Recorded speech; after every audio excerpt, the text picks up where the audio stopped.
This is a sample called moody chord silence. Silent chop. So when we do this, it's cool. I like the combination of the three. These drums with this dun dun dun.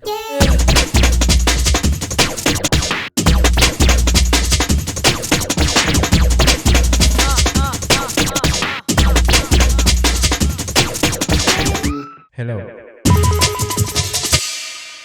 The point of this video is to demonstrate how to approach this type of genre in Ableton using stock plugins and free samples. From samplefocus.com, I'm going to shout out the samples that I'm using so you can download and use exactly those same samples. This genre is very fast, it can be very chill, but it can be aggressive as well. And as any other music genre, the rules are made to be broken, but we can't break them if we don't have a slightly solid foundation of what the genre is about and how to do it. You know, the basics. And this is a humble version of that, because I am not a jungle expert, I am not any genre expert. I like to make music and I like to absorb the things that I like from different electronic music genres. For the jungle purist out there, if you're watching this, I'm sorry.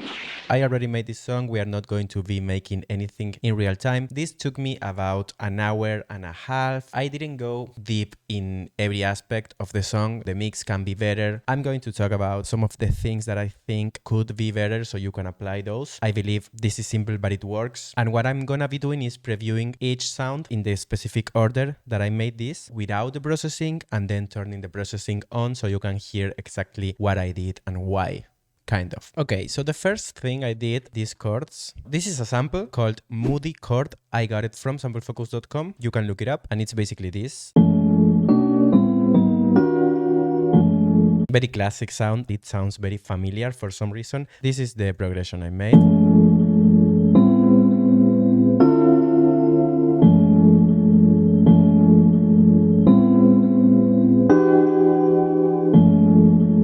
As you can see, very simple. This repeats throughout the song, but after this little intro, one of the drum samples is going to come in. So when that happens, the only change that I made to the progression is leaving some silence in between these phrases, like silence, silence, silence, and then here normal. So that way we can play with adding different responses to these chord questions. Before showing you the first drum sample, let me show you what I did with the effects. The first thing I added was a chorus.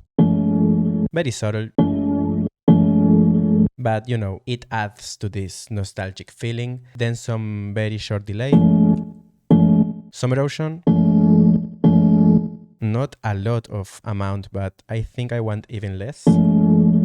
And then I added this preset from Redux called Vintage Sampler, and it's pretty cool. It can make a lot of things sound like if you just sampled them from a vinyl. So that's what I did.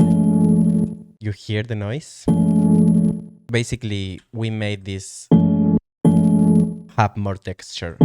So that's it for the chords. Then the first drum break I added was this one. But in jungle music, the drum breaks are manipulated in a lot of ways to be changed. So you get different rhythms. You copy, paste, reverse, whatever. So what I'm gonna do is show you how this break sounds without the chopping that I did. It sounds very jungle. I don't know what song is this break from, but if you know, you can let us know. It's called Think Drum Break. So what I did is copy and paste, basically, chop. So as you can see, this is basically duplicate, boom. You can turn on the metronome for this part, and just a quick note, if you don't know what to do, just go with the flow. And if you get frustrated, it's nice to have a reference track that you like. Try to listen to the drums and try to imitate that rhythm. You can really make anything with this. So as you can see, this is the same, it's just this part that is coming, I just boom, duplicate, Ctrl D, pap, pap. If you saw any of my videos, this is something I do a lot, which is extend the time. You can hold shift and stretch this. And jungle has a lot of these stretch things. I don't remember which machine it was, but it's one of these Akai samplers that has this iconic stretch feature. You can notice if I do it with this snare. I basically made this and then I copied and pasted. I think there are moments throughout the song where that changes. For example, here. Just small details that makes the difference instead of having this repeating all the time. And then I did some EQ to get rid of these low frequencies, because I'm going to get that from another drum loop. And then drum bass with the dry wet at 68%, 70. So right now we have chords and breakbeat.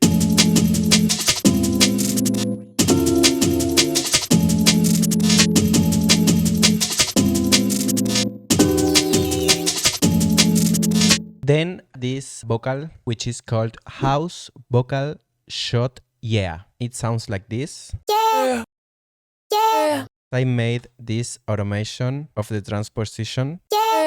Yeah. So it goes from 0 to 32 very fast. Yeah. The original is like this. Yeah. The yeah changes pitch by itself. Yeah. So when we do this, yeah, it's cool, I think. So this is in 5 semitones up, and then this one is 3 semitones up. So we have 2 different notes. Yeah.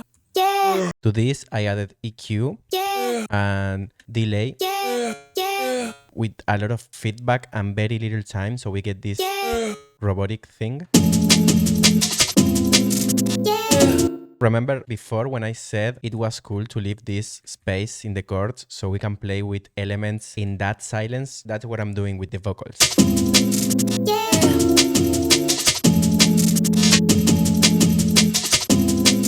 Yeah. I added a drum fill. So instead of putting the drum fill here, which is like the obvious at the end of the brace, like, instead of doing that, I'm leaving this part without a kick. You see, there is no drum break. I'm using this space to introduce the bass. Bass. Fa. Let's break down this bass very quickly. It's the same notes as the chords.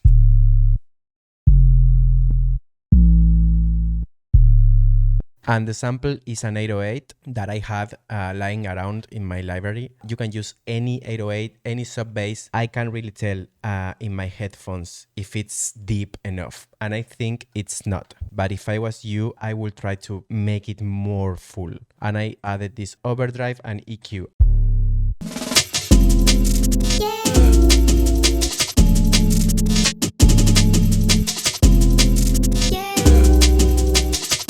I think it will be better, but for now it will do. And now I'm going to show you also another vocal one shot that is called G-Funk Box. That's it. And I added delay on 4. Which for some reason sounds very jangly.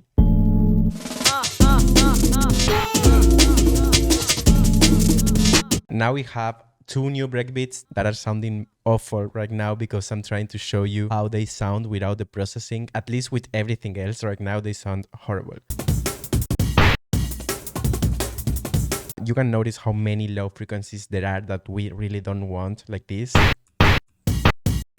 So I added this EQ, this roar preset called drums moving something, and then drum bass. And it's panned slightly to the right. And then this one.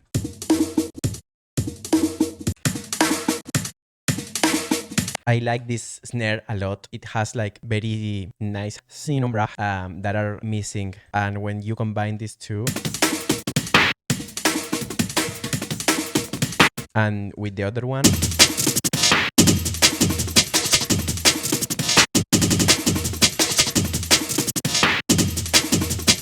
they work pretty well together. And this is something that we are looking for when we combine and layer different breakbeats. We want these syncopated rhythms. This is how everything sounds.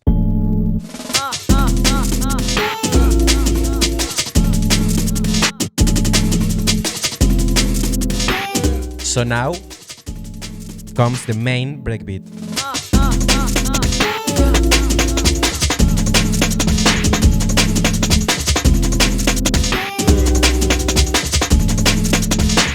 This one is providing the lows that we are hiding from the rest of them. So this is basically our kick and snare.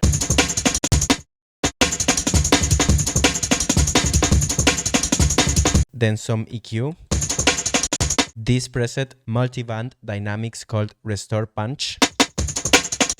Now it's clipping a lot, so I'm going to compress it. It's going to sound awful, but since this isn't the only breakbeat we are using, I am allowing that to happen because I'm getting a more dynamic sound from the other samples, and this one is more tight.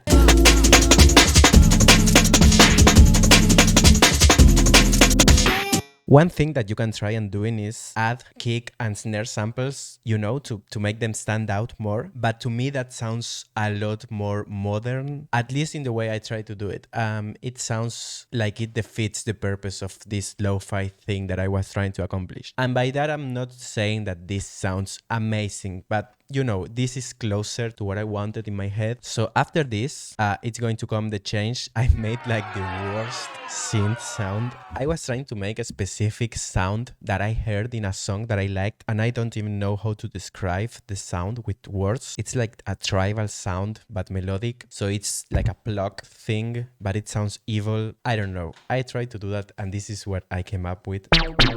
It's just like an acid sound kind of, but very high. I don't love it, but it does the job because then I layered other sounds on top of it to compensate the lack of everything else that I just said. I made it with analog.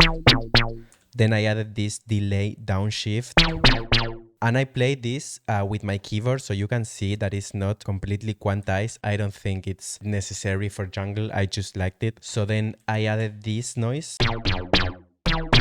which is this. It's literally a tom with delay, erosion, drum bass, and overdrive. So together.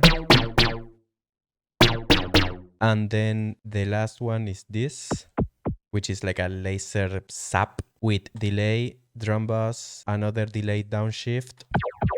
I like the combination of the three.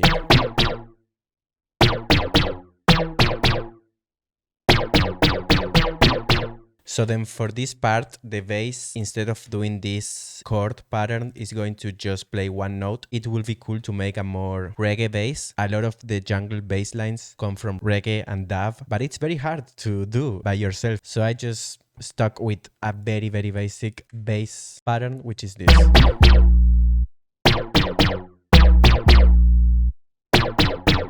There is something about these drums playing with this dun dun dun and the bass, it works. So let's listen to this change.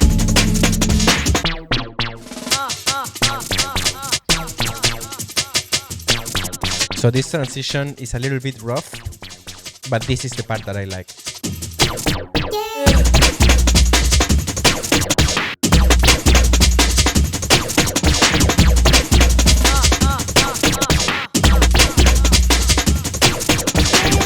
This is a scream. It's very weird, but I added this auto pan with this movement. I recorded that automation.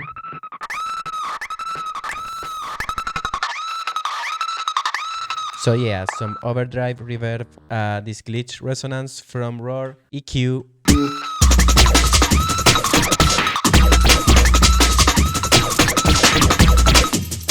So like I said before, this transition is kind of rough. So we could add some ambience sounds like this one. I'm not sure how to integrate this, but we are going to try. Maybe this. So this is the result. It's very simple, but I hope this inspires you in any way. I'm going to leave some videos in the description if you want to check out more, and samplefocus.com. That's where I got all of the samples that you heard, that you saw me shout out throughout the video. You can download them for free using the 3 credits that you get every week. And if you upload your own samples, you get 4 credits for each sample. So go check samplefocus.com, and I will see you in the next video.